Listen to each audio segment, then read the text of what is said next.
ಮಾಡಿಸಿರೋದು. ನಿಮ್ಮ ಲೈಫಲ್ಲಿ ಕೆಟ್ಟ ಆಗ್ತಾ ಇದೆ ಅಂದರೆ ಅದ್ರ ಹಿಂದೆ ಕಾರಣ ಇರುತ್ತೆ, ಒಳ್ಳೇದಾಗ್ತದೂ ಮತ್ತು ನನಗೆ ಎಷ್ಟು ಇದು ಅಂತಂದರೆ ನಾನು ಎಂಥ ದಡ್ಡ ಅಂತಿಲ್ಲ.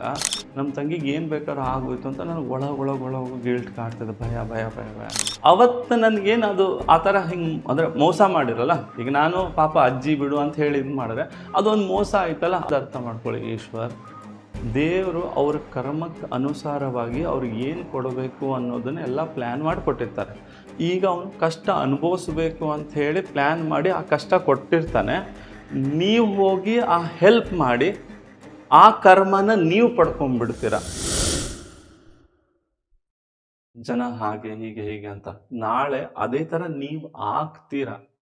ನೀವೀಗ ಏನು ಬ್ಲೇಮ್ ಮಾಡ್ತಾ ಮಾಡ್ತಾ ಟೈಮ್ ವೇಸ್ಟ್ ಮಾಡ್ತೀರಲ್ಲ, ಇದು ನಿಮಗೆ ಪ್ರಾಬ್ಲಮ್ ಆಗೋದು. ನಿಮಗೆ ಥಾಟ್ಸ್ಗಳು 60,000 ಯೋಚನೆ ಬರೋದು, 1,00,000 ಯೋಚನೆ ಬರುತ್ತೆ ಅಷ್ಟೆ. ಅದಕ್ಕೆ ನೋಡಿ, ಅಬ್ಸರ್ವ್ ಮಾಡಿ. ಓಕೆ, ಈ ವ್ಯಕ್ತಿ ಸ್ವಾರ್ಥಿ, ಅಬ್ಸರ್ವ್ ಮಾಡಿ. ಆ ವ್ಯಕ್ತಿ ಒಳ್ಳೆ, ಅಬ್ಸರ್ವ್ ಮಾಡಿ. ಎಲ್ಲ ಅಬ್ಸರ್ವ್ ಮಾಡಿ. ದೇವರು ಎಲ್ಲದನ್ನೂ ಹಿಂಗೆ ಇರಬೇಕಂತ ಪ್ಲ್ಯಾನ್ ಮಾಡಿನೇ ಎಲ್ಲ ಮಾಡಿಸಿರೋದು. ನಿಮ್ಮ ಲೈಫಲ್ಲಿ ಕೆಟ್ಟ ಆಗ್ತಾ ಇದೆ ಅಂದರೆ ಅದ್ರ ಹಿಂದೆ ಕಾರಣ ಇರುತ್ತೆ, ಒಳ್ಳೇದಾಗ್ತದೂ ಕಾರಣ ಇದೆ. ನೀವು ಈಗಿಂದ ಯೋಚನೆ ಮಾಡ್ತೀರಿ, ದೇವರು ಮುಂದಿನ ಯೋಚನೆ ಮಾಡ್ತಾರೆ.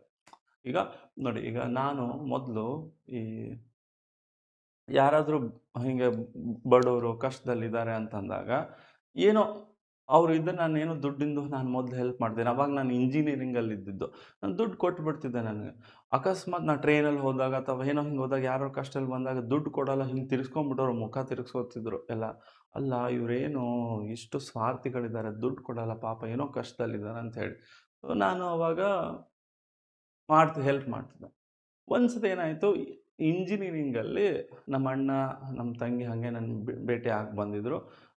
ಬಂದಾಗ ಅದಾದಮೇಲೆ ನಮ್ಮ ತಂಗಿ ಶಾಪಿಂಗ್ ಮಾಡಬೇಕು ಅಂತ ಅಂದರು. ಓಕೆ ಅಂಥೇಳಿ ಎಲ್ಲ ಶಾಪಿಂಗ್ ಮಾಡಿಸಿ 1 ಗಂಟೆಗೆ ಟ್ರೈನ್ ಇದೆ. 1 ಗಂಟೆಗೆ ಟ್ರೈನ್ ಇದೆ. ನಾನು ಬಿಡು ಕ್ಯಾಚ್ ಮಾಡೋದು ಅಂತ ಕಾರ್ ಇತ್ತು ನನ್ನ ಫ್ರೆಂಡ್ದು.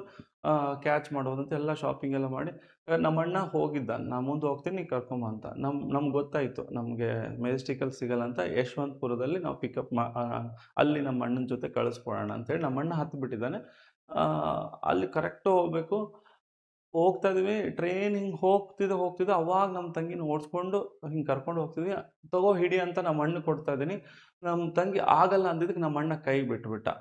ನಾನು ಇದ್ದಿದ್ರೆ ಮೋಸ್ಟ್ಲಿ ಎಳ್ಕೊಂಡ್ಬಿಡ್ತಿದ್ದೇನೋ, ಬಟ್ ಅವಾಗೇನೋ ಅನಾಹುತ ಆಗೋದು.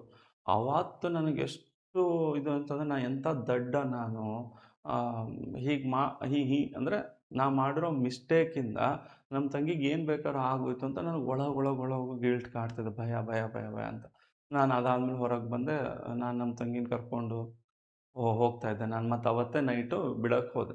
ಬಟ್ ಅಲ್ಲಿ ನನ್ನ ಫ್ರೆಂಡು ತಡಿ ಅಂತ ಹೇಳಿ ಅಲ್ಲೇ ನಿಲ್ಲಿಸಿದ. ಒಬ್ಬರು ಬಂದರು, ಅಜ್ಜಿ ದುಡ್ಡು ಅಂದರೆ ದುಡ್ಡು ಕೊಡಿ ಅಂತ. ನನಗೇನು ಅನಿಸ್ತು, ಓಕೆ ಇವತ್ತು ದೇವ್ರ ರೂಪದಲ್ಲಿ ನನ್ನ ತಂಗಿನ ಉಳಿಸಿದ್ದಾರೆ ಅಂತೇಳಿ ನಾನೇನೋ ಓಕೆ ₹10 ಕೊಟ್ಟೆ. ಅದಾದಮೇಲೆ ನಿಂಗೆ ಒಳ್ಳೇದಾಗ್ಲಪ್ಪ, ನಿನಗೆ ಹಾಗೆ ಹೀಗೆ ಅಂತೆಲ್ಲ ಹೇಳಿದರು. ಅದಾದಮೇಲೆ ನಿನಗೆಲ್ಲ ಒಳ್ಳೇದಾಗತ್ತೆ ಅಂತಂದಾಗ ನನಗೆಲ್ಲೋ ಹೌದು ಬಿಡಪ್ಪ, ದೇವ್ರ ರೂಪದಲ್ಲಿ ಏನೋ ಬಂದು ಓಕೆ ಇವರೇ ಇರ್ಬೋದು ಏನೋ ಹಂಗೆ ಆ ಥರ. ಆವಾಗ ನೀನು ₹100 ಕೊಡಪ್ಪ, ನಾನು ಮತ್ತೆ ಕೊಡ್ತೀನಿ ಅಂತಂದರು. ನಾನು ನಿನಗೆ ಒಂದು ಇದನ್ನು ಹೇಳಿ ಕೊಡ್ತೀನಿ ಅಂತಂದರು. ಓಕೆ ಅಂದರೆ ₹100 ಈಗ ಕೊಟ್ಟಾದಮೇಲೆ ಏನೋ ಒಳ್ಳೇದಾಗಲಿ ಅಂತ ಮತ್ತೆ ವಾಪಸ್ ಕೊಡ್ತಾರೆ, ಅದರಿಂದ ಆಗತ್ತೆ ಅಂತೇಳಿ.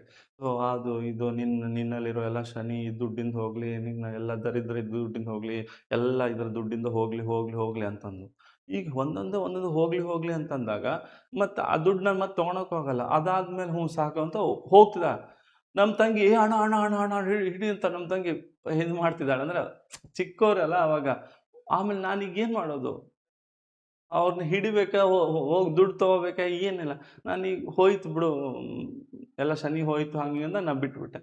ಅವತ್ತು ನನಗೇನು ಅದು ಆ ಥರ ಹಿಂಗೆ ಅಂದರೆ ಮೋಸ ಮಾಡಿರಲ್ಲ, ಈಗ ನಾನು ಪಾಪ ಅಜ್ಜಿ ಬಿಡು ಅಂತ ಹೇಳಿ ಇದು ಮಾಡಿದ್ರೆ ಅದೊಂದು ಮೋಸ ಆಯ್ತಲ್ಲ. ಅವಾಗ ನನಗೊಂಥರ ಸಿಟ್ಟು ಬಂದುಬಿಡ್ತು, ಇವರೆಲ್ಲ ಹಿಂಗೆ ಮಾಡ್ತಾರೆ ಅಂಥೇಳಿ.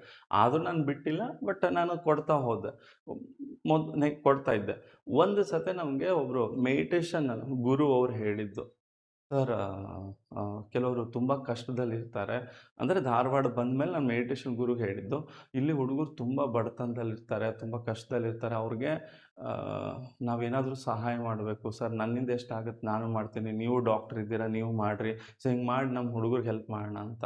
ಓಕೆ ಮಾಡೋಣ ಅಂತಂದರು. ಆದರೆ ಒಂದು ಅರ್ಥ ಮಾಡ್ಕೊಳ್ಳಿ ಈಶ್ವರ್, ದೇವರು ಅವ್ರ ಕರ್ಮಕ್ಕೆ ಅನುಸಾರವಾಗಿ ಅವ್ರಿಗೆ ಏನು ಕೊಡಬೇಕು ಅನ್ನೋದನ್ನ ಎಲ್ಲ ಪ್ಲ್ಯಾನ್ ಮಾಡಿ ಕೊಟ್ಟಿರ್ತಾರೆ.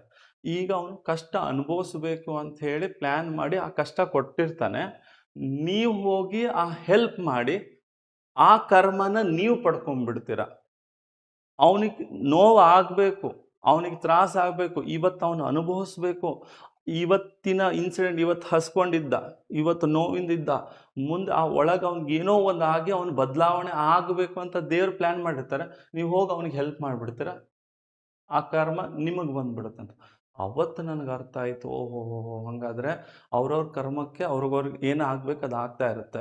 ಸೊ ನಾವು ಹೆಲ್ಪ್ ಮಾಡ್ಬೇಕು. ಅದು ನೋಡಿ ಎಷ್ಟಾದ್ರೂ ಒಂದು ಇರುತ್ತೆ, ಅದು ಯಾರಿಗೆ ಮಾಡ್ಬೇಕಾ ಮಾಡಬಾರ್ದು ಅನ್ನೋದು ಅದು ನಿಮಗೆ ಬಿಟ್ಟಿದ್ದು.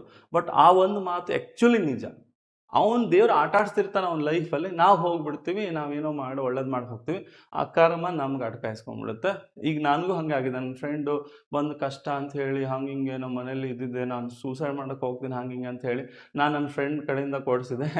ಮುಗೀತು. ಪಾಪ ಅವನಿಗೆ ದುಡ್ಡು ಕೊಡ್ತಿಲ್ಲ ಏನಿಲ್ಲ, ನನ್ನನ್ನು ಸಿಕ್ಕಿ ಹಾಕಿಸ್ಬಿಟ್ಟ.